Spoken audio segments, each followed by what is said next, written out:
So during one of my initial run-throughs of this game, I had gotten to the point where I was just really bored with Luigi's Mansion. So, I brought myself out to the backyard for absolutely no reason whatsoever, and I found these insects back there. Now, not only did meeting them trigger this cutscene that I had never seen before, but it turns out they had been collecting all of the coins, bills, and gold bars I had been missing over my initial trip through the mansion, and they gave them all back to me. Turns out they had been collecting them for their own things, but when they saw the true owner of them, they decided to just hand them over. Man, those were the nicest ants I had ever met. Anyways, because I haven't said it already, what's up everybody, and welcome back to Let's Race Luigi's Mansion. I'm Whatthefnu, and I gotta fight for my right to party. Now everybody, as you heard, this is all gonna be post-commentary. I'm sorry guys, but there was nothing I could do about that. It couldn't be helped. Like, here's just a random little excerpt from what I had to try and salvage commentary from. Luigi's Mansion. And that's where it stopped. And I didn't choose that either. I just chose that at total random out of the entire thing. It was unsalvageable, guys. There was just nothing I could do about that. Fortunately, though, I still happen to remember everything I did during this episode. My memory isn't that terrible. It is pretty bad, though, I will admit. If you, you guys have probably heard me many a times talk about how I forgotten things that I've said in earlier episodes, or I'm not sure if I've said something yet. That's because if I don't commit something to memory, I just completely lose it. If it hasn't happened within, like, the past 5 minutes, it may as well have never happened at all to me, because it will be gone. That's why it was such a big deal when I actually remembered the names of the people over at Level Up, and that's why I couldn't stress that fact enough, is that my memory is absolutely terrible. But enough about that. Let's get to the game here, shall we? This room in particular, I have a particular way I like to go about doing the two boos here. As you'll notice, this room right here, Soupy. Oh, hello. Do not try to wake me. Go away! They're here. Anyways, I like to handle... I thought you could get a gem out of there, I'm sorry. I like to handle these boos in a particular way. Because this room is dark right now, I like to take care of Soupy first, but before you even take care of her, I suggest you take care of her clowns here. Believe me, no matter how good you are at positioning yourself during a boss fight, those things will ruin your attempt at catching her in one go. Other than that, she's not all that difficult. Anyways, for the third time now, since this room is dark and the boo could potentially escape in here, I don't want to have to worry about it and Soupy at the same time. So I just tend to light up both rooms, exit back out to this one, wait for the room to turn itself right side up again, and then go after the boo in here. And this is actually going to be the end of what I call the agreeable boos. Basically, the ones that are possible to be taken down in one go. And you'll see what I mean when we get there. The boos that we have remaining are all the most difficult boos in the entire game. For the majority, they're not all that bad. They're not that hard to catch. I mean, they're a tad bit annoying due to the fact that you don't lock them in place like many other ghosts, but at least you can get them rather quickly. It's the ones in Area 4 that everybody seems to remember when it comes to boos being really annoying to catch. Because you have to... There's just no way. Even using my back and forth strategy to try and pin them in one place and keep sucking them towards you, it won't work. There's a certain point where they'll just become immune to the drawback, or if you will, and they'll just escape no matter what. They'll just move in a steady... at a steady pace right towards a wall, and they escape. It's broken. It's absolutely broken. I don't know why they would even do that. And it's part of why I don't recommend trying to speedrun this game, because there's so much that's just left up to chance. It's whether or not the boos want to agree with you or not. Well, I'm kind of glad this boo actually went out here. That's kind of where I needed to go anyway. Or not really, considering I go back into this room again to actually grab myself a sapphire out of the plant in the corner. Yeah, I'm actually, since this is the end of the game, wow, I can't even talk tonight, I'm trying to grab every bill, coin, and bar that I can just to top things off and slightly improve my chances of maybe sweeping all 3 categories. Because like I said, I know I'm doing well in 2 of them. But it's money. You know, it's just kind of a pride thing. Yeah, I got 2 out of 3, so what? I want it all. I want to dominate this race.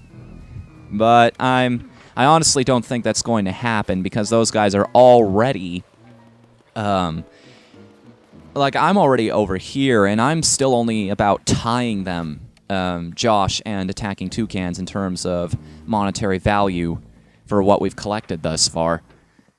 Anyway, here we go to the armory right here. Knowing where the ghosts are really helps. It gets you through this room a lot quicker. I will be grabbing a couple of the bills here, though. Something I wouldn't have done otherwise. There's another one right here. There's a grabber. And there's pretty much going to be one of everything.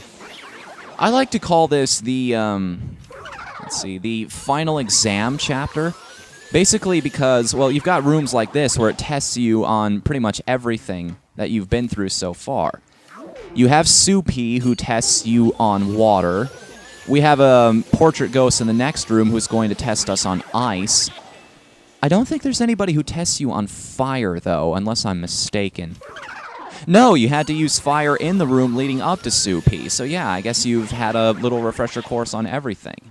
And there's one of practically every kind of ghost in this room. There we go. I couldn't remember if the golden ghost was in which of the 2 statues the golden ghost was in there. There's a boo in here as well, but once again, I like to light up all the rooms first before I go chasing after them, just in case they go into a room I'm not ready to fight them in yet. Because boos will go down faster if the lights are on in a room. That's why these Area 4 ghosts are so annoying, is because the hallways cannot be lit up. There is no way to turn on the lights in there, because there are no lights in there to turn on. So here we have Jarvis. I forgot to grab some ice, so I'm going to do that real quick. The way I like to take care of Jarvis, there's no real strategy. It's just all quick draw, if you will. You just have to grab the ice and place yourself in the middle of the room, preferably right below that blue jar, so you're in the optimal position to take care of all of them. Or right between those 2 middle jars, really, and a little bit down. I'm not sure if he can show up in the bottom jars or not. I've just always used this strategy to maximize my ability to catch him. So now, he's going to show his particular weak spot. And if you can, you want to try and wrangle him into the bottom right corner here, because once again, like Soupy, he's going to try to throw things at you. He's got his pots on the shelves there that are going to be hurled towards you. They're not as bad as the clowns, but they can be a nuisance if you're positioned incorrectly. And just something to be aware of. And we get another little cash load, a cache of money here. And we've got 5 diamonds already. You know, it just kind of hit me during this recording that I'm so close to beating the game already. Imagine me finishing a project. Perish the thought, right? You know, that's something that was actually brought up to me. The 8-Bit Summer by Master Exploder is going on again, except now it's called the 16-Bit Summer. You know, until I actually heard that, speaking of my memory, I totally forgot that I was even doing Star Tropics for last year's 8-Bit Summer. That's how bad it is, guys. I forgot that I was doing a project altogether. I'm thinking of just finishing that up, getting that out of the way, and just knocking that out, because I do have a couple games here that I want to take on, and maybe do for the 16-Bit Summer. Maybe something from RTGs. Maybe do a little run-through of Harley's Humongous Adventure or Run Saber. Both of them are great games, as I've discussed in length before, but I don't know. tell me in the comment section below if you wanted to see me do a game for the 16-bit summer, what it would be. I've got Run Saber, I've got Harley's Humongous Adventure, Aladdin, Jurassic Park. That's not really a game. Now, don't vote for Jurassic Park, though. That's not really a game I want to do now. I want to do it eventually, though. I have some unfinished business with that game. As I've discussed before, my SNES had a horrible habit of not saving games, but Jurassic Park is different. It doesn't have a save feature, period. No matter what, you will always have to beat the game in one sitting, and it is a big game. There is an unbelievable amount of things you have to do in that title in order to beat it, and it's not something you just want to run into blind. I just want to play that one on my own a little bit before I just go through and completely annihilate it on camera. See, what else do I have here? Give me a sec. Let's see, UN Squadron, Pocky and Rocky, Axlay, Mystic Quest. Once again, that's an RPG, though. I wouldn't really want to do that just as a casual thing. That would take me quite a while. Although Mystic Quest isn't that long, it's still something that I'd have a little trouble narrating over because, well, random encounters and whatnot. And as you can see, I'm having a lot of trouble with these boos here. These, it's the setup more than anything in the attic that really aggravates people about these boos. The thing is, the way they will escape is they'll try to go into the hallway. And of course, that's bad. Because look at the way these rooms are set up. You've got 2 that are directly connected to the hallway, and 2 you have to go through another room to get to. If this boo escapes, he'll go into the hallway, and that's bad for you, because what that means is now you have to go all the way through this room, all the way back out into the hallway. You have to give them just a little shock so that they'll run back into another room, and then you have to go all the way through the armory or the telephone room again just so you have another chance. This is why so many people remember these boos as a bad thing. That's also why I position myself a little differently. If you do it correctly, you can actually, by nature, the boos will run away from you. So if you approach the boo from behind, he has a better chance of going into the clockwork room or the ceramic room instead of into the hallway and just costing you a lot more time. And that's the general strategy you want to apply to these things. The basement is the exact same way. One boo in particular down there is my least favorite one in the entire game. Bouffant, his name is. Because he can go all the way from the valve room all the way back into the breaker room. Meaning you have to go through that room with all the dirt on the ground and vacuum all that up all over again just to get another chance. And if you fail, that's it. He gets to go back into the hallway again. And then there's a chance he might... Sorry about that. There's a chance he might go back into it again. It's just one gigantic pain in the ass.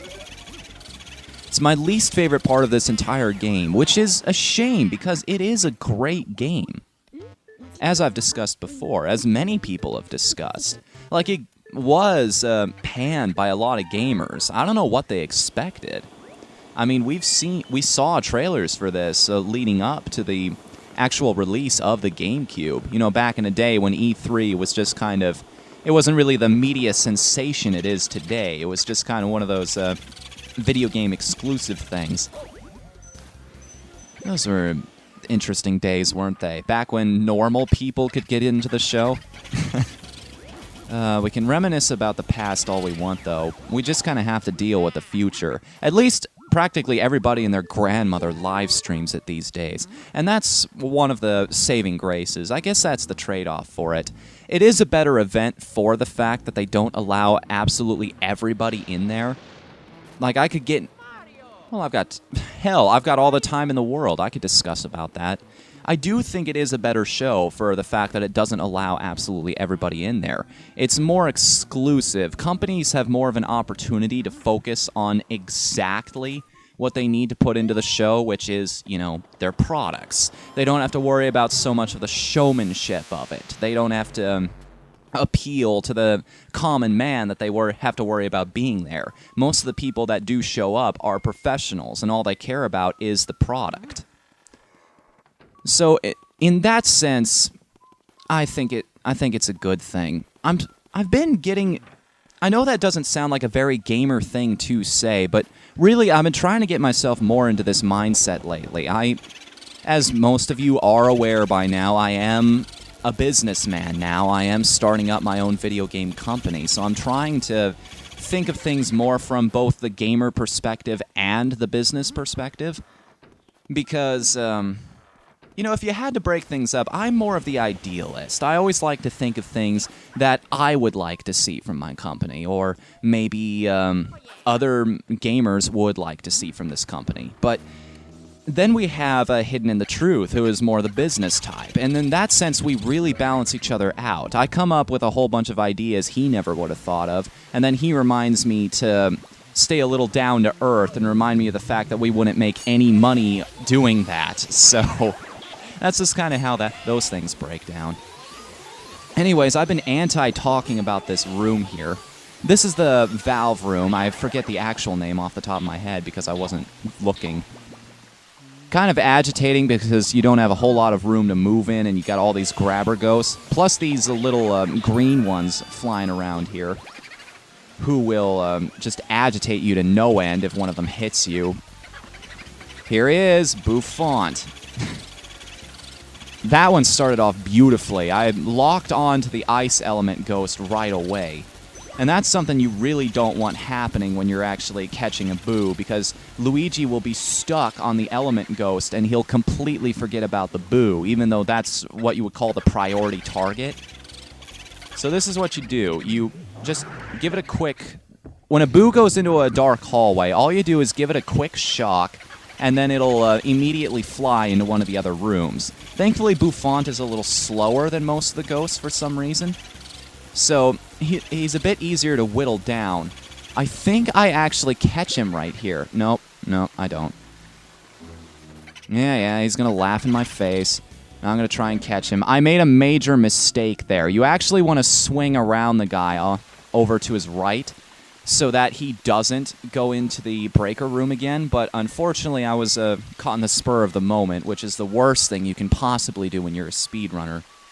You want to keep a calm head all the time. You want to think about what you're going to do before you do it. Don't forget everything you've practiced on. I've seen so many people make that mistake, and it ends up costing you a lot. You just forget the things you've practiced hours and hours to try and make yourself remember.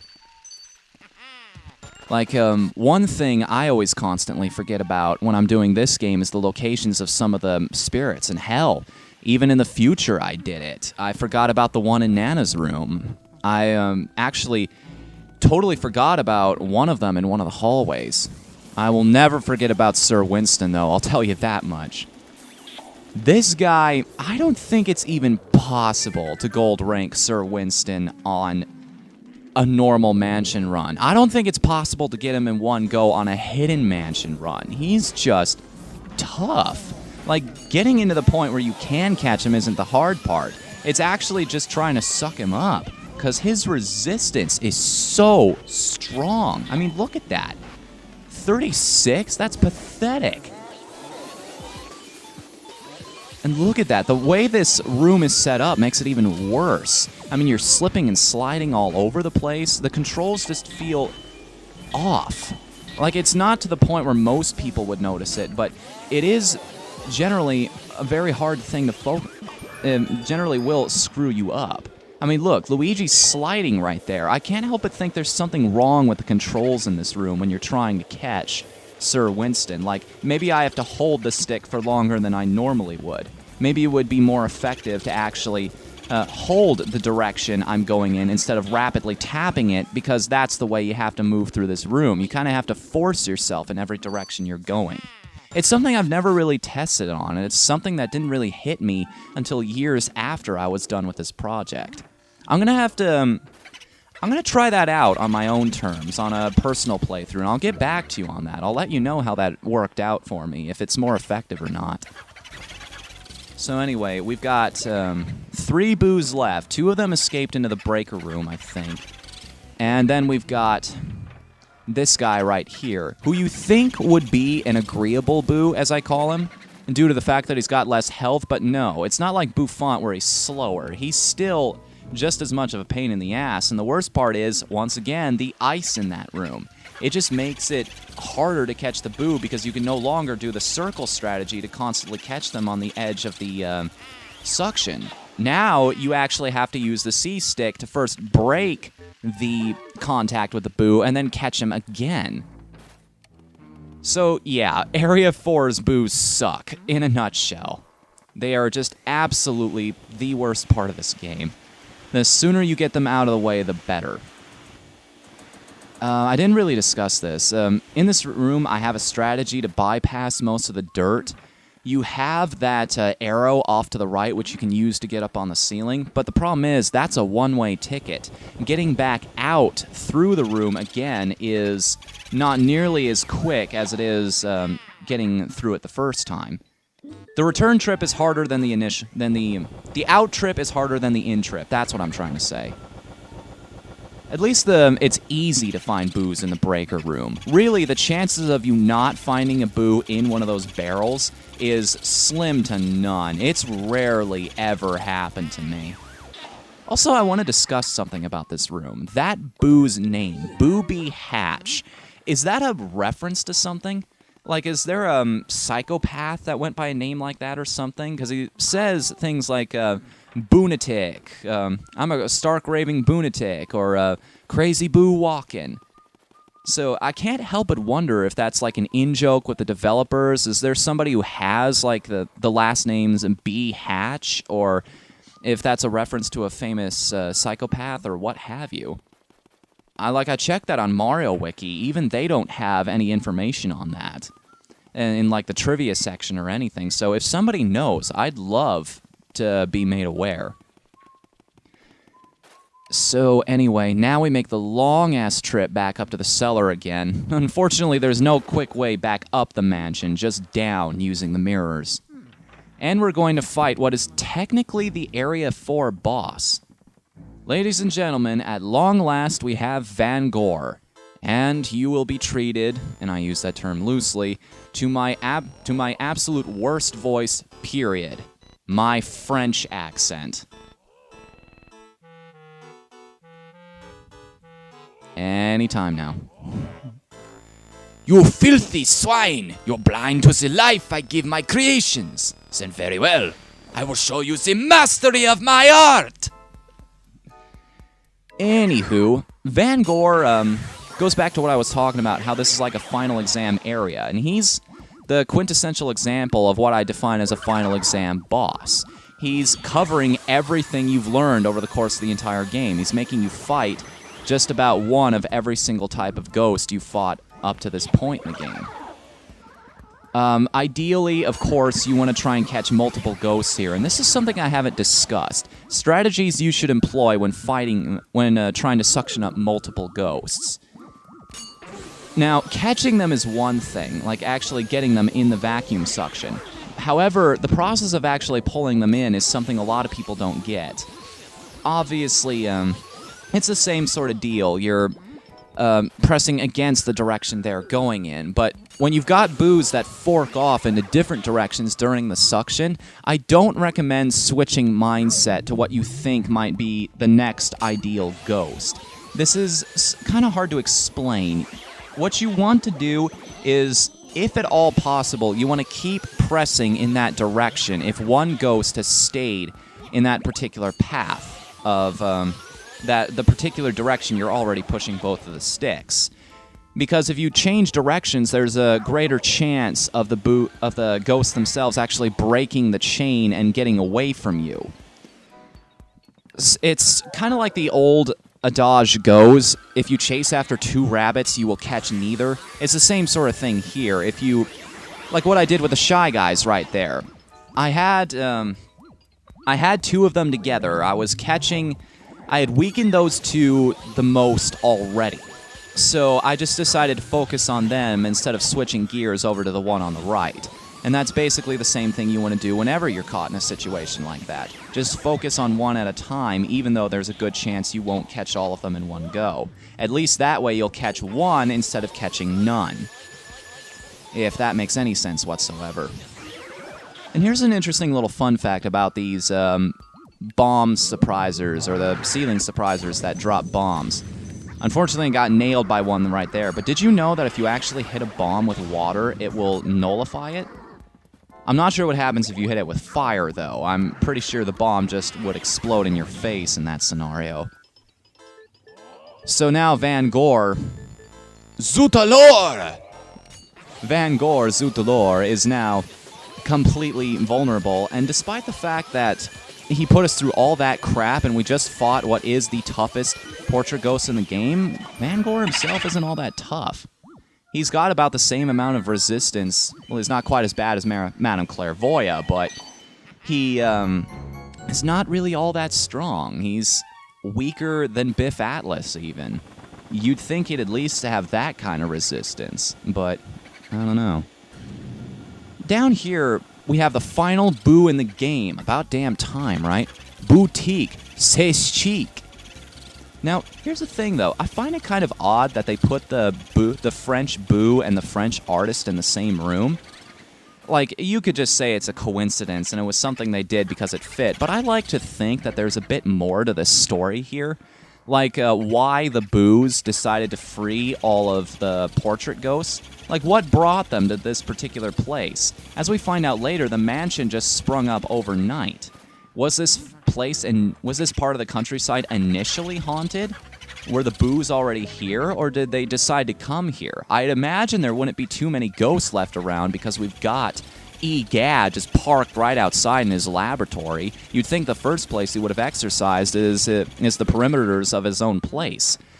So I like to think that this boo was kind of whispering in King Boo's ear, like he or she knew Van Gore in life. And in death, he or she kind of wanted to be with him again. So he kind of whispered in King Boo's ear, hey, let's go to this place. There's this guy who has all these portrait ghosts locked up. Not telling him that he himself, or she herself, had ulterior motives. Like, maybe they were his friend or lover, perhaps, in life. Of course, now I'm getting into fan fiction territory, but it's just kind of a nice thought. So, everybody, that's pretty much it. Like I said, I didn't have enough time to actually... I've got 2 minutes left here. There's no way I can justify going after King Boo right now. He takes way too long to beat. However, I do have enough time to knock out 1 or 2 extra little bonus things. One thing I was made aware of, and I totally forgot about my ceiling strategy here. One thing I was made aware of is that there's apparently an alternate animation for warping back to the front room if you use the mirror in King Boo's room. And I was a bit disappointed. It is a little bit different, but not by much. And just to think, this is the last time we will ever see this animation of, like, the door opening. I still can't believe it. I'm still getting over the fact that this is the last time, that this is the end. I will finally be finishing an LP project. Let's grab a sapphire right there, because it's an easy $500,000. I think sapphires are... I know sapphires are $500,000. I think emeralds are 750,000, and rubies are an easy $1,000,000.